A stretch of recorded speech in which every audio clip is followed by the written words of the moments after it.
Good afternoon, and sorry we are running a few minutes late.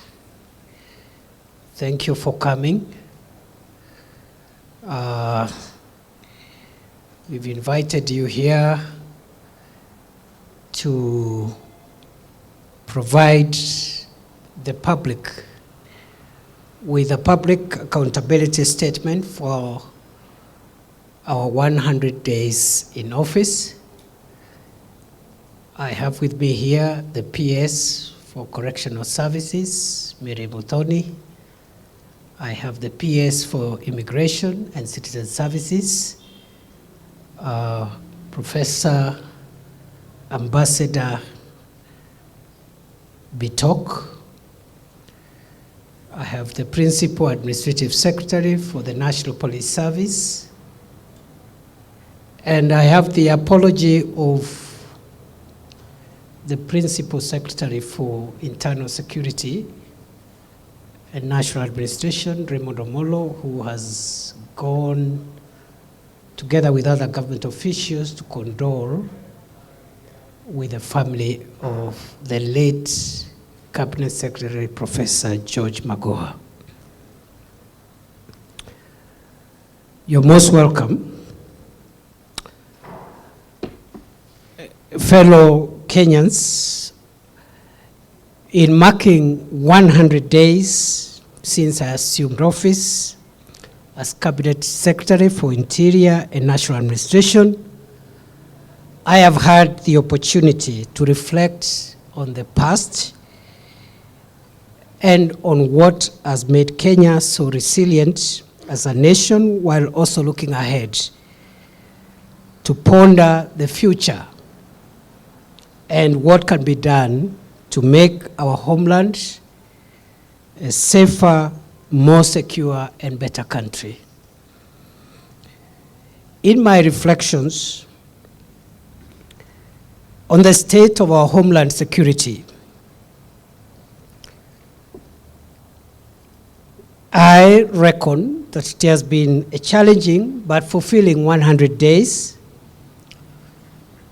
although remarkably contrasted with my significantly predictable past 2 decades, which I spent in academia, legal practice, and the legislature. I have traversed Kenya in those 100 days to see for myself, to hear for myself from our fellow citizens what they go through every day. I have seen a country in need of service. I have heard from citizens thirsting for the liberty to hustle for their families, free from the fear of criminals. I have held consultative meetings with citizens, leaders, and assorted stakeholders from different parts of the country to discuss the security challenges facing our homeland.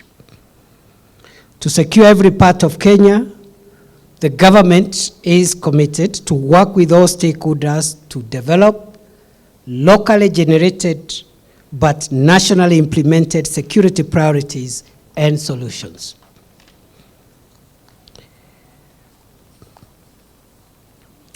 To generate adequate political goodwill at the local level, I decided to consult and hear from members of the National Assembly, senators and governors from all the 47 counties of the Republic of Kenya. So far, I have completed physical consultative meetings here at Harambee House with members of the National Assembly, senators and governors from 25 counties, namely Tana River, Lamu, Taita Taveta, Garissa, Wajir, Mandera, Isiolo, Meru, Tharaka Nithi, Embu, Kitui, Machakos, Makueni, Kirinyaga, Turkana, West Pokot, Samburu, Elgeyo Marakwet, Baringo, Laikipia, Kajiado, Vihiga, Kisumu, Kisii, and Nyamira. I will be meeting the leaders of the remaining 22 counties physically within the next 30 days. I am convinced beyond peradventure that the realization of our collective dream of a crime-free Kenya is the bedrock upon which our economic transformation agenda will rise. In relation to confronting crime, we have stepped up the fight against the threat of terror. We have disrupted many terror plots at source, neutralized and/or arrested dozens of suspected terrorists, and destroyed a huge cache of weapons and explosives that could have badly harmed our people if these criminals were not intercepted. The current crackdown on Al-Shabaab terror cells in Somalia, which is spearheaded by the local community there, with the support of the federal government of Somalia, has tremendously weakened this dangerous militant group. Our security agencies are alert to ensure that these militants do not cross into our territory, and they are determined to keep at bay this terror group now that it is at its weakest ever. We have stepped up our border patrols and upped our surveillance on the proliferation of illicit arms, narcotic drugs, and psychotropic substances. We have improved on our intelligence gathering to stay several steps ahead of the enemy. We are always aware that terrorists only need one lucky break to hurt our country and inflict us with pain. Therefore, we always ensure we strike fast and fast to neutralize them and obliterate their nefarious networks. As our hardworking officers in the elite, specially trained formed units remain engaged to keep terror at bay, their colleagues on general duties have helped us to significantly reduce the general rate of crime in the country during the past 3 months. During the period under review, crime in the country has decreased by 13.5% from 8,297 reported incidents to 7,179 incidents in absolute numbers. Urban crime, especially the Nairobi muggings that had threatened to disrupt our way of life and businesses in our capital city in the September-October season, has now been contained. While this is good news, we intend to work so hard to ensure that we bring these crime statistics even further down. The nearly 6,000 new police officers who have joined the National Police Service in the last 100 days, as well as nearly 3,000 Kenya Prison Service officers who have graduated. Together, these officers guarantee us the sustainability of the fight against crime. The new officers will be deployed to security hotspots across the country immediately to further buttress the security of our people and their property.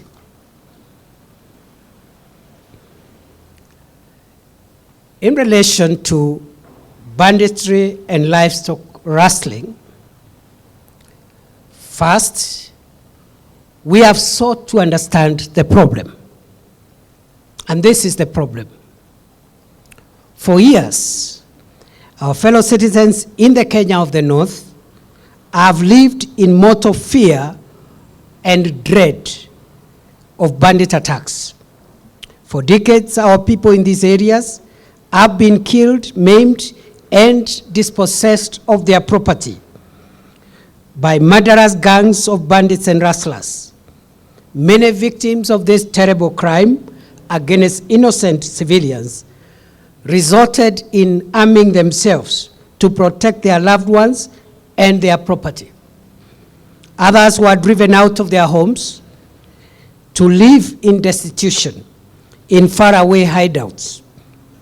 Nothing, fellow Kenyans, is more dehumanizing than dispossessing a human being and dislodging them from their home. In the past 100 days, I have deeply sought to understand the anatomy, pulse, and lifeline of this decades-old atrocity of banditry and rustling, which over time has metamorphosed into an elaborate criminal enterprise. I have come face to face with the unthinkable ruin left behind by cattle rustlers, the orphans, and the widows who have been consigned to utter destitution by these felonry anarchists. Banditry and livestock rustling have occasioned untold socioeconomic decay that has in turn worsened and deepened the marginalization of affected communities, as evidenced by the closure of schools, abandoned market centers, and deserted health facilities. Many individuals in the affected areas had long given up on the government. Thankfully, we are now slowly building and rebuilding public trust in the government and the security agencies who continue to keep crucial public spaces safe and secure from bandits, livestock rustlers, and hordes of other degenerates. There is some good news. And what is the good news? In the past 3 months, 60% of all livestock stolen across the 10 most affected counties, namely West Pokot, Laikipia, Meru, Turkana, Garissa, Samburu, Marsabit, Kitui, Elgeyo Marakwet, and Tana River, have been recovered. The only challenge is that they have been recovered in bits and pieces, because what these criminal gangs do is immediately they strike and steal the livestock. They divide it into small numbers and disappear in different directions. And that is why it is seldom that our security forces will be able to recover the stolen herd all at once. But I am glad to report that unlike in the past when recovery of stolen animals was minimal, we have been able to recover in bits and pieces approximately 60% of the stolen animals from the 10 most affected counties. And our security agencies are tracing the missing 40% of stolen livestock, even as we continue to monitor the meat supply chain across urban areas in the country to disrupt the existing criminal food chain. We have rolled out robust strategies to disrupt the proliferation of small arms through strategic and evidence-led disarmament. We are involving the local communities in protecting livestock and working on transparent, open, fair, and accountable hiring of National Police Reservists in livestock rustling and banditry hotspots. We have also reopened 15 schools that had been closed due to bandit attacks. It is possible, fellow Kenyans, to end this menace permanently. The government is investing in community-based intelligence, drone surveillance technology, modern personal protection equipment and kitting for our security personnel, and application of land and air assets to neuter bandits and rustlers. To ensure success of this national endeavor, I have established a high-level counter-banditry land and air team, LAT, complete with a situation room at the ministry headquarters to oversight daily progress in this war. In the immediate, we must silence the guns in the north of our country. But in the short and long term, the government will roll out a Marshall Plan to open up this area with social and economic infrastructure projects such as water projects, road projects, hospitals, health facilities, and schools as the surest way of correcting historical developmental imbalances in our country. On behalf of a hurting nation, I pledge to oversee the complete and permanent end of banditry and livestock rustling in our country. The die is cast. So far, we have managed in the last 100 days to stir up and disrupt the banditry network. That explains why occasionally you will see some antics. And I want to assure the people of Kenya, neither the occasional antics nor the glorification that bandits are getting from a tiny minority of naysayers, neither will deter our resolve to eliminate them and the threat they pose to our country's search for peace and progress. Of course, we know that this being a problem that has spanned decades will not go away instantly. We are clear in our minds that this problem will be with us for a short while.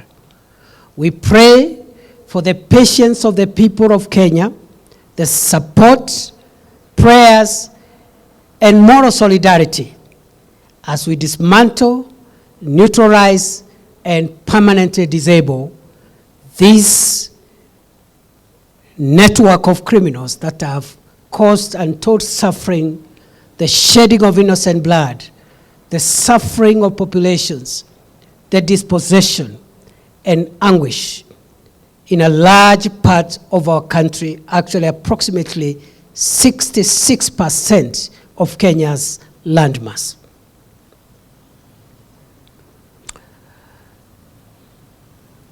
Our resolve as a nation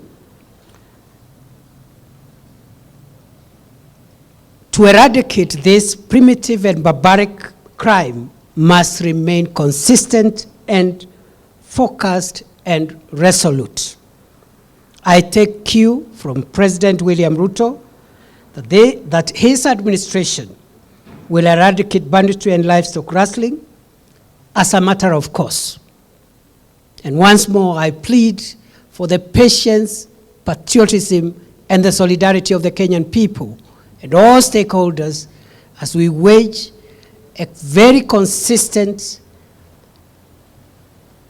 battle against bandits.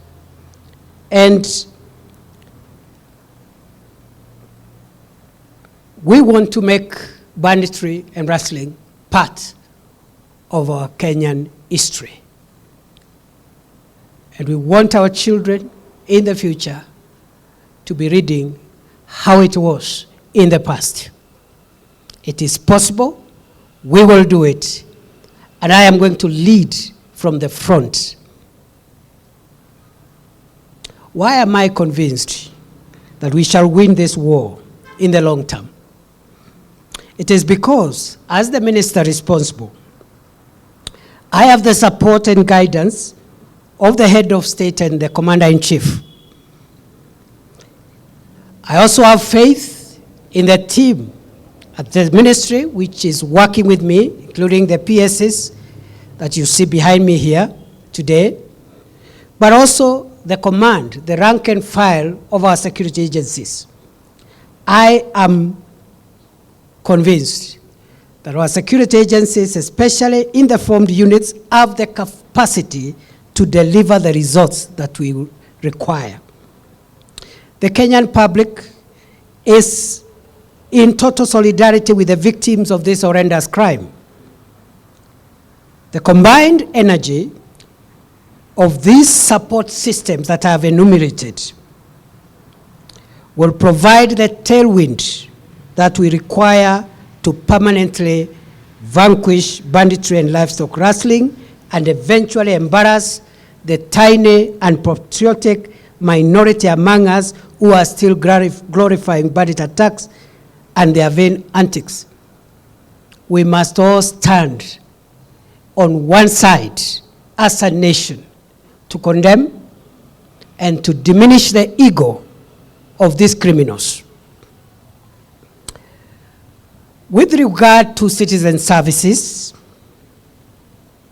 as well as immigration services, the delay in the issuance of the new Kenya passports, the e-passports, which had prevailed for the last 1 year, due to lack of passport booklets and the breakdown of the printer at the Directorate of Immigration, that delay now has been resolved. The department is in receipt of 50,000 34-page booklets with a further 200,000 booklets expected this month and a similar figure each month for the next 6 months. The broken passport printer is now repaired, and we are in the process of acquiring a better and more efficient printer. All eligible applicants of the Kenyan passport are hereby advised that passport booklets are now available in sufficient numbers, and processing of passports has been expedited to conform to international standards. The ministry has set a target of tripling the number of Kenyan passport holders from the current 3.5 million to 10 million within the next 10 years, within the next 5 years. With regard to approval of citizens' applications for citizenship, permanent resident applications, and work permits by foreigners, I would like to report as follows. When I came into office on 27th of October 2022, I found a backlog of applications for citizenship spanning 5 years: 2018, 2019, 2020, 2021, and 2022. And that backlog consisted 1,698 applications for the years I have just cited. Between the time I came to office and the 27th of January, another 421 applications had already been processed, gone through the various institutional vettings and recommendations of the various bodies and committees pursuant to the dictates of our Constitution and the Citizen and Immigration Act. I am happy to report as follows.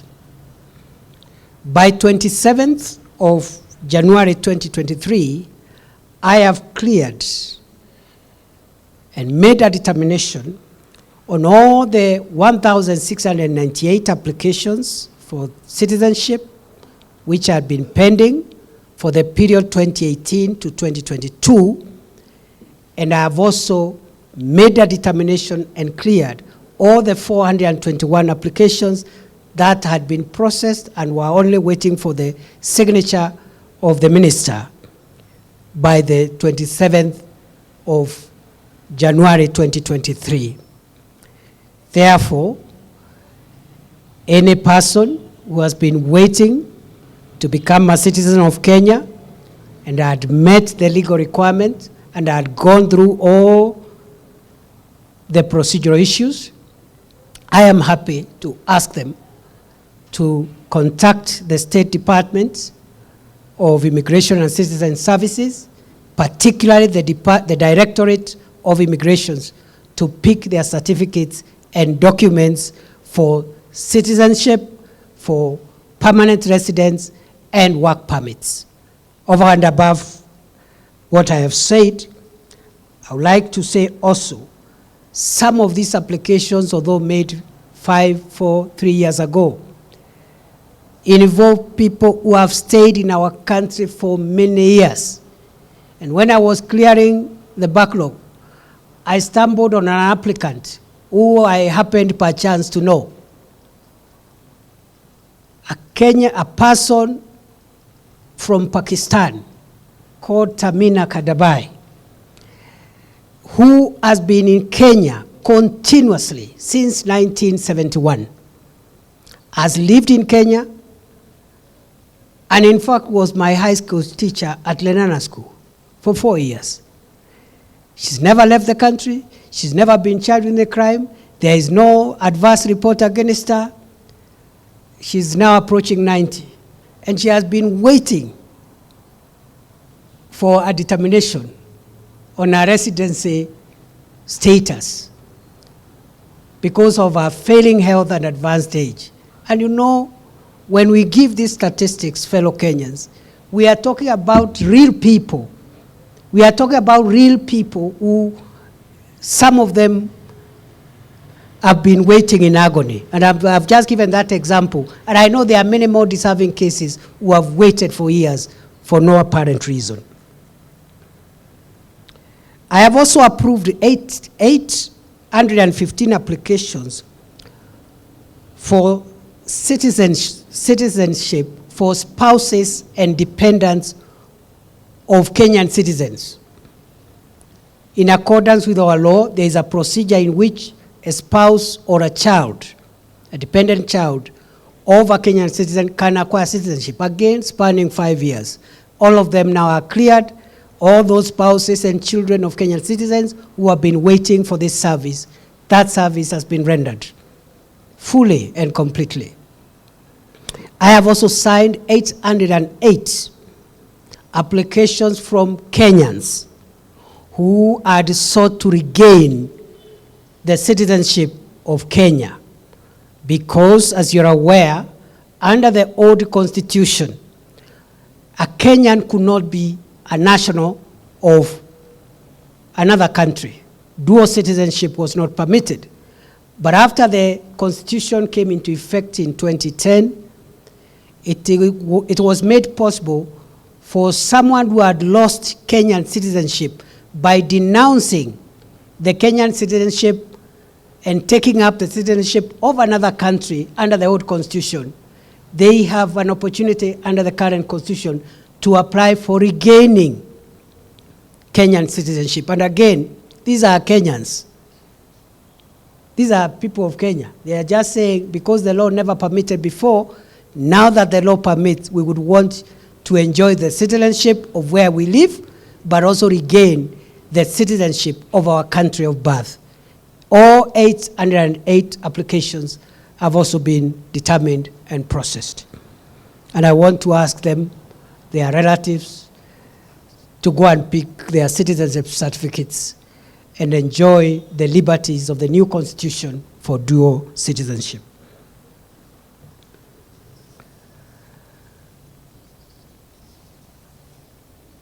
I have directed the Directorate of Immigration Services and the State Department for Immigration and Citizen Services to ensure all decisions on all applications for citizenship, permanent residency, and work permits must be processed within 21 days from the date of application. On my part, I pledge to make my determination and convey my decision on the recommendations that are forwarded to me within 7 days after those recommendations have been received at my desk.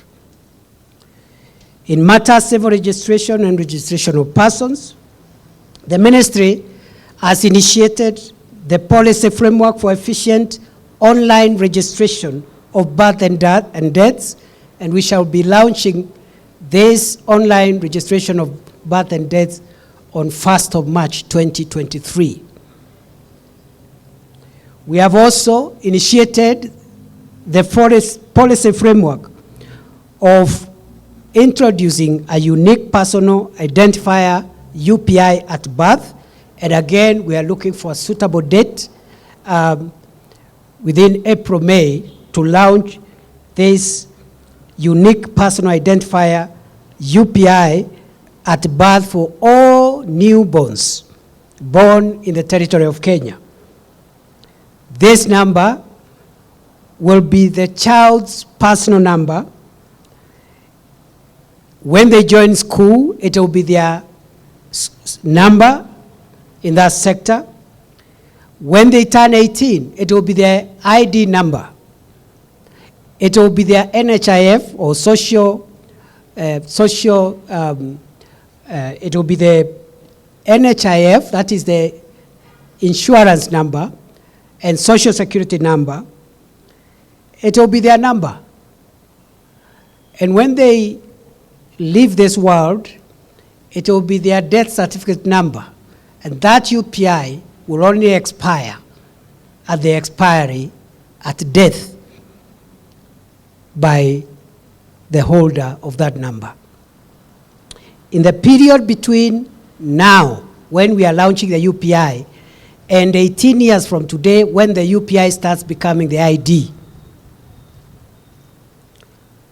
we have again initiated the policy framework to transit our country to a third generation smart ID, which will involve digital identity. In a nutshell, in conclusion, ladies and gentlemen, these are what we consider in the Ministry of Interior and National Administration as our 10 achievements in 100 days. One, we were able to develop a very elaborate terms of reference, which were gazetted to support the work of the task force that is now working on terms and conditions of service and other reforms in the National Police Service and the Kenya Prison Service. The terms of reference, elaborately drafted, conceived to make sure that we don't leave any room of the reforms that we require in the National Police Service and the Kenya Prison Service. That task force was gazetted by His Excellency the President on 21st of December 2022. Its work is ongoing. Number two, we have been able to open the Police Leadership Academy, and we are now generating the curricula, working together with the command, the National Police Service, to ensure that we are able to introduce a doctrine, a new, better, modern policing doctrine, especially for those officers who are in command and leadership, as a way of generating a paradigm shift of our policing in conformity with the dictates of the new constitution and the complexity of modern day crime. We want the National Police Service and the Kenya Prison Service to be professional services where an officer can join the service and grow up the ranks without having to know someone, without having to corrupt anybody. And what determines their level of responsibility is their ability to be able to carry out their work well and of course, to achieve the targets which are put by their superiors. So that we don't have an endless an endless or an indeterminate way of promotions and career progression. So the Police Leadership Academy, which sits on 100 acres in Gong, that academy will be used to inculcate command doctrines for our rejuvenated National Police Service, so that from there we can grow new, more dynamic, younger commanders who are conversant with modern day policing complexities. Number 3, we have managed to accelerate the construction of the National Police Hospital at Mbagathi. Still not complete, but we've made some good progress. The Kenya Prisons Hospital in Roiro, very good progress, almost complete. And we have completed and equipped the Border Police Hospital in Kanyonyo, Kithure County, which will be opened by His Excellency the President on 24th of February 2023. Number 4, we have streamlined the issuance of passports procedures and the restoration of our passport supply chain, which had stalled for almost a year. Number 5, we have initiated the process of acquisition and installation of the Advanced Passenger Information System, API, e-gates, and a modern electronic security surveillance at Jomo Kenyatta International Airport to enable JKA to retain the global Category 1 airport status. Number 6, we have initiated the policy framework for the introduction of the online registration of births and deaths. As I have said, this program will be launched on 1st of March 2023. Number 7, we have initiated the policy framework for the introduction of a unique personal identifier at birth for all newborns. Number 8, we have initiated the policy framework for introduction of the 3rd generation smart digital ID. Number 9, we have been able to clear a backlog of 5 years, 2018 to 2022, on the determinations of applications for citizenship, permanent residency, work permits, and we have also cleared the 2023 applications. My desk is free and empty. Finally, number 10, we have managed to reduce the overall rate of crime in the country, including sustaining our effort to keep terrorists at bay, stirring up and disrupting the banditry network, which we want to sustain in the coming months, and also reducing the overall crime statistics in our country and the containment of the surge in crime in Nairobi, which had threatened to disrupt life and businesses in this city in the August-October peak. This is our public accountability statement as we mark 100 days in office. Going forward, we intend to make regular public accountability statements of progress made every 3 months, consistent with the Kenya Kwanza administration policy of an open government. We have nothing to hide, but we may not have time to be talking all the time. So that balance we will strike by making sure every 3 months at least we can report progress. The other time, please let us meet in the field. Let us meet in the various spaces from which we operate.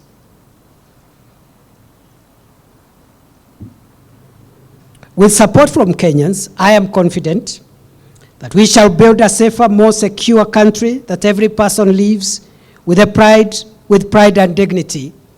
A country that can attract local and foreign investment for the realization of the bottom-up transformation agenda, BETA, better, as espoused in the Kenya Kwanza plan.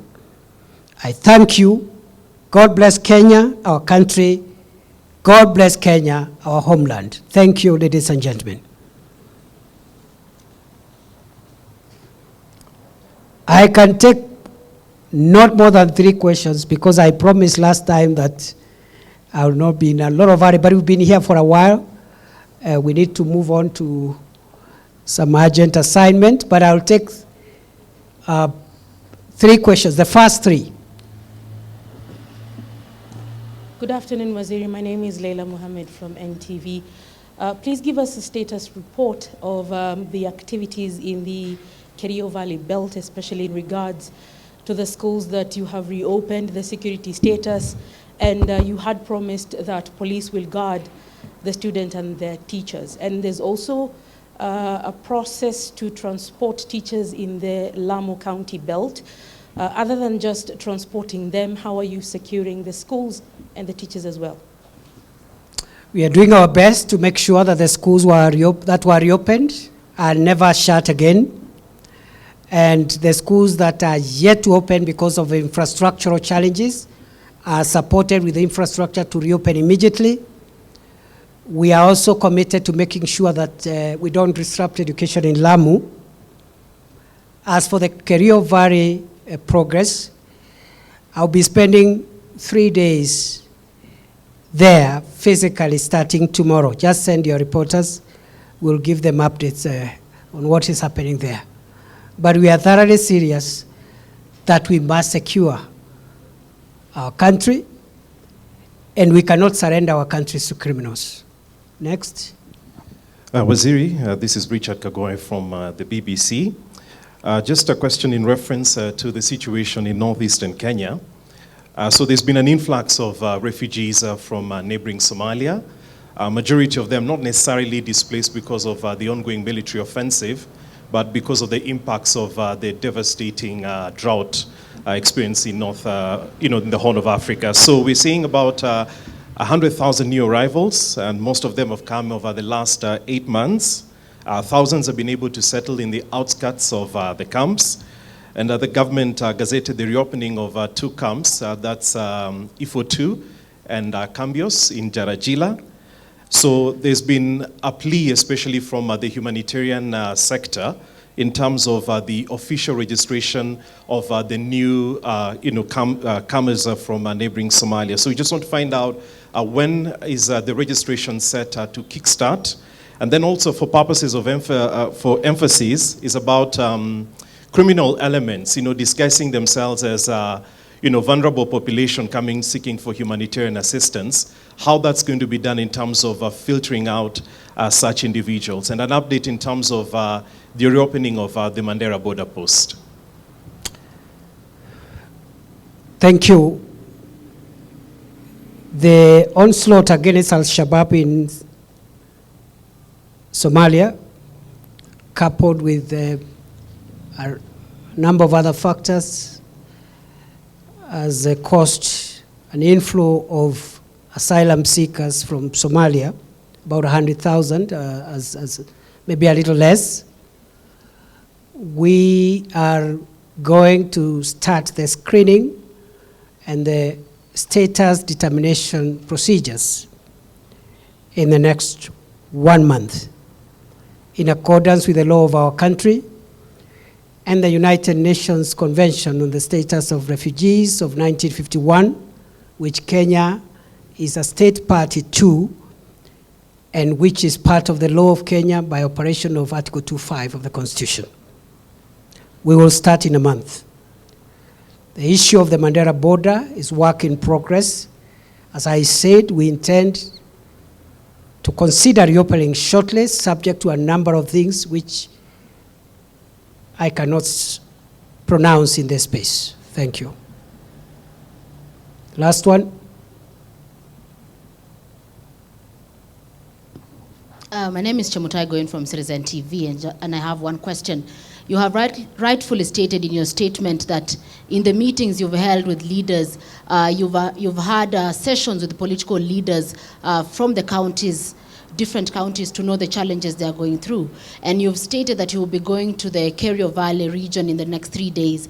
Some of the issues relating to banditry and rustling have been attributed to politicians, and some have actually been fingered as being responsible for some of those atrocities. Maybe as you begin that journey, is it also one area of focus that you will be looking at as you try to sort out the issue? Thank you very much. It is true, our continued engagement with political leaders is because we believe in generating solutions from the grassroots and then implement them from the national platform. But they are not the only ones we are consulting with. They are just part of the stakeholders. They are elected by the people. They have a mandate to represent the people. You cannot ignore them. You have to listen to them. And many of them have wonderful suggestions on how we can deal with the problems at hand. But we are also consulting communities, elders, civil society, and everyone, professionals, anybody who can give us ideas from the local level, ideas generated at the local level but implemented nationally. That is our policy. It is also true that some of the politicians could be implicated in our assessment. In line with the policy directive of this administration, we have completely depoliticized the security sector, and we are not available to discuss, engage, or support partisan politics. You've heard the president himself say that he doesn't want the support of security agencies to do politics, and he has enough supporters and leaders elected on his party who will help him transact his politics. Therefore, if any leader of whatever political formation is implicated in hurting our country, for political reasons or commercial reasons or whatever reasons, I have made it clear in my consultations with them that we will be ruthless with them. We will deal with them without mercy, whether they are opposition politicians, whether they are government politicians, because it is not the political objectives of any political party to murder other people and steal their cattle. I don't think there is a single political party with a manifesto which includes murdering fellow citizens, stealing their livestock, and disrupting socio-economic activity. We'll be extremely ruthless, heartless, you can name it. We will not entertain politics of any kind whatsoever. I have made it clear, because they all come, every county, the governor comes, the senator, the members of National Assembly, many of them are elected on opposition politics, on opposition tickets, but it's none of my business from where I stand. My business is to hear from them what they think we can do to make our country safer, period. As to their politics, they can go and do elsewhere. Some of them are even doing demonstrations all over. I have no business with those who are doing demonstrations. Actually, I don't care. On one condition, that they keep law and order. The day they would try to break the law, the day they will try to breach peace, to incite public disorder, that is the day the full weight of the Ministry of Interior will come on them. They can do rallies, they can do even picketing, they can demonstrate, so long as far as they don't disrupt businesses, they don't force people who are not aligned to them to listen to them by force, they don't insult or incite public disorder. The rest, they can do their politics. They can talk about this or that. That's not my business. There is a political space where other people, either from government side or the other side, can engage.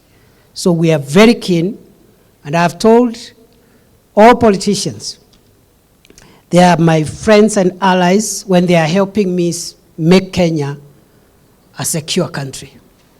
The moment they pose a threat to that aspiration, they are my clients in another sense. I thank you and wish you well. Asante sana, Mungu awabariki. Imefika 3 ya mwisho. Haya. Yes.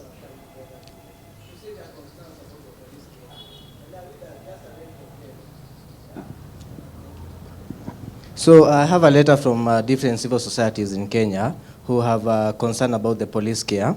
And I'll read a section of their letter where they say that in the last 2 years, the Kenya Police Service has made strides improving police service delivery, services of sexual violence, including through the establishment of the police care system. Indeed, a policy and a strategy that on the same was developed. Unfortunately, police care is yet to be fully implemented so that the survivors can access the valuable services that the unit purports to provide. Can you please answer to these unfortunate allegations that the police care do not lead to fully implement the services for the sexual-based violence? But I thought you started by saying the police has made some good progress. Isn't it? Yeah. I know there is a however, but I thought you started by saying good progress has been made. Yeah, but they have not implemented the valuable services to enable. That shows if good progress has been made, that is the next step. Okay. Progress is good. Okay. I'll be worried if we are talking about regression. Asante sana, Mungu awabariki. Have a good afternoon. Asante.